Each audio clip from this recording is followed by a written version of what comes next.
I'll start now. Yet, I am a 24-year-old male kindergarten teacher and nurse. Yes, OP is a fag for real this time, and the following account happened in the time frame from February 2011 to January 2012. I am not a great writer, but I hope you will get that this happened over a year, and as terrible as it wasn't like a 90-minute horror movie. But I will try to explain it all in detail. In February 2011 I moved to a new state after working as an early years educator for about 2 years, but fell in love with someone and relocated. I found a new job that combined what I had initially learned, nursing, with my passion for working with kids. I was hired as a caretaker in a psychiatric hospital for kids and teens. It's by far not as spooky as it sounds. It's on one hand sad and on the other hand very tense. Because a lot of the kids are in there for anxiety management or PTSD-related behavioral patterns, but also various types of depression. In the time I worked there were no psychos, and by that I mean no one was straight up nuts. Just troubled creatures. Sad as that is, I have to say straight up that the place was shit. Mismanaged. Highly unorganized and overall not good on the doctor's side. On the nursing side everyone was overworked, and later on accusations against about patient abuse. Though I haven't witnessed any, may have been likely, not because people working there were evil, but handling patients on their very limit constantly due to misguided leadership and organization. I worked way too much as well, but I, even after what happened, loved the job and was happy to get to know a couple of extremely intelligent, creative, and sensitive kids, as often the case unstable souls. I did night shifts every other week. While in the weeks, I worked during day games, music, crafts. You get the gist. Great stuff, as I believe certain games can help dealing with stress, while others can give you back concentration, or even self-esteem.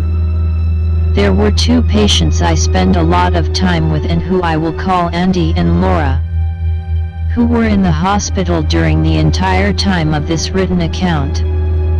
Andy was 9, both parents died early in his childhood, superhero potential, who was in hospital because of dissociative episodes and severe depression. Laura was a 13-year-old Aspie, who suffered from PTSD and severe nyctophobia after getting lost in the woods, and recovered a week later. There were plenty of other kids obviously, but these 2 have a place in my heart. The hospital itself is closed down now. Must have been there for at least 60 years. And some of the games you could still find are proof of that. Cell phones and so on are forbidden were patients, so everyone had to make do with Monopoly and whatnot. I would say February was fun actually, a thrill, a new job, living with my boyfriend. It was great. In mid-March things started to get very different. The hospital was being rightfully blamed by many. The people working started to hate it there even more. And the kids got wilder and sadder because they obviously picked up on it. I went to great lengths to make it better, bought new games from my own, cleaned up the toy storage, found a few cool things but threw out a lot of crap and broken things, basically ending up with a couple of board games and glitter, making room for toy cars and a playhouse and new card games. The kids loved it and I loved playing certain games, thinking, Risk is good for focus, Jenga for nerves, Uno is social, etc.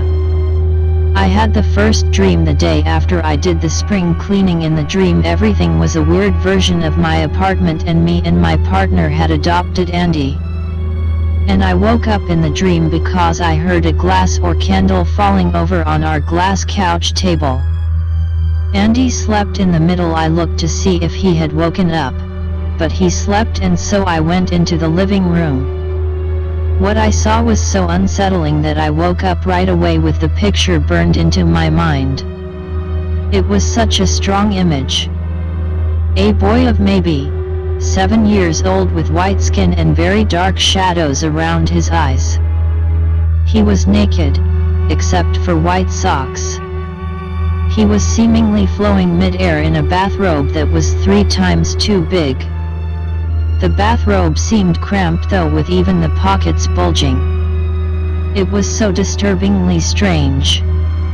No other way to say so. I was left with a weird feeling of guilt or maybe caution.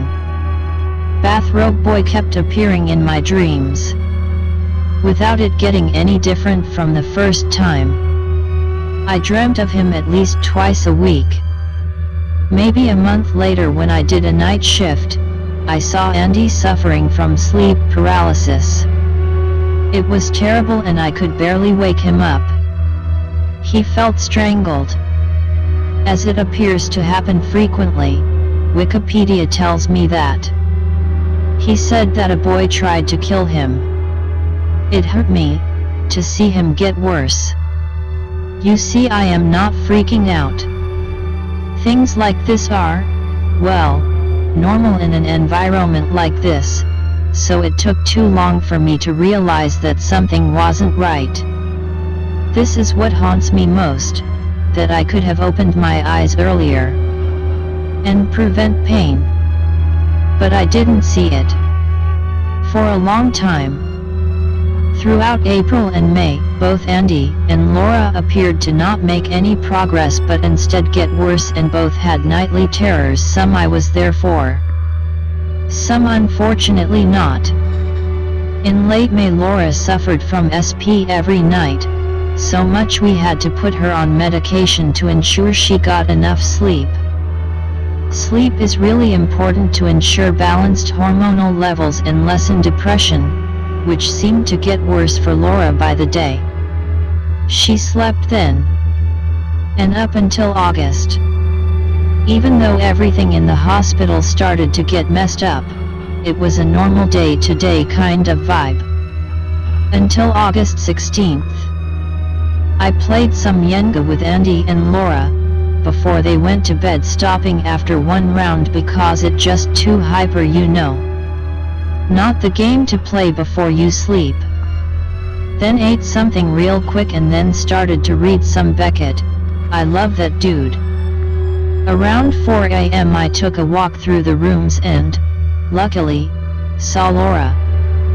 She was sleeping, but after 10 seconds I realized she couldn't breathe. I turned on the light only to find she was blue, basically.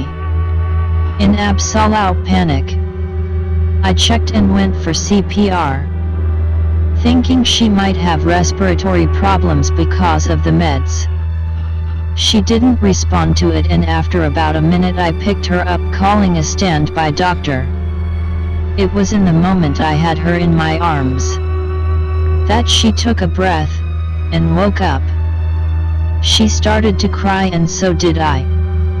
The doctor arrived and checked her out, asking me to fetch her details to see how much medicine she was given, etc. As I walked down the hall and turned to the door, I saw him. I saw the reflection of the boy in the bathrobe, floating, but for the first time he had open eyes. He was looking at me. I clearly was overly tired. Night shifts fuck with you, especially when they are as fucking intense to begin with. My screaming woke up at least 3 kids. I was a bit overwhelmed by it all and started to cry. I was excused and asked to take a week off the next day, after being lectured that I should not invest this much feeling into certain kids. And although painful, It was true. I really cared for these two. I came back after a week of chilling with my boyfriend, who was worried sick as well. Especially after I told him about these recurring dreams. I tried to keep my distance from A and L, though I couldn't ignore them either, because it would have hurt them. Before I finished work, Andy came up to me, gave me a hug and said the strangest thing. I was really confused and wanted to know what he meant, but he stopped there and didn't want to talk anymore. These words lingered with me till November. Even though everything normalized itself and we all were back to normal. Normal, well, as normal as it gets in an environment of that kind. Sometime in November, the 18th to be precise, it was Andy's birthday. I made him cookies and we all had cake and played all sorts of games. I finished work at 6, but puppy eyes made me stay till 7 to play a game of Twister, as referee, and Yenga, which I intentionally lost for one to make Andy happy, but also to call it a day. I said goodbye, met up with my boyfriend for a pastrami sandwich and fell into bed at 1. The next thing that happened was without a doubt the thing that scared and scarred me most in my life. I woke up and within a second I realized I could not move. I couldn't even move my head. But I felt something was there. As fast as a bolt of lightning, something went straight for me. I felt a something wrap around my neck and tighten. And then I saw his face. The floating boy 2 inches away from my face, dark eyes looking at me. With hate, full of blame. I couldn't scream, I couldn't breath. He came closer and whispered, "Stop." Suddenly his face replaced by my boyfriend's, shaking me. I could breathe. I could move. I couldn't sleep. I was shaking for the rest of the night, unable to speak. I took Saturday off to have 2 days of recovery and return on Monday. All I wanted to do was to tell the 2 children this. This was ridiculous. What? Why? So this was me, an adult, wanting to tell a secret to 2 kids.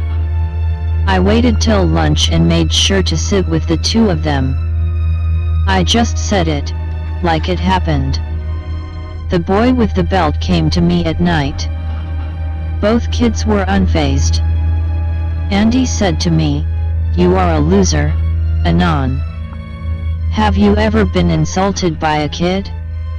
It strangely hurts." Laura kept to herself. When I asked her who he was, and why he tried to strangle me, I felt absolutely crazy. I can't put it into words. I was on the verge of madness. When I cleaned up the table, Laura came up to me and said, "I will tell you later." Okay. I thought with cold sweat above my lip.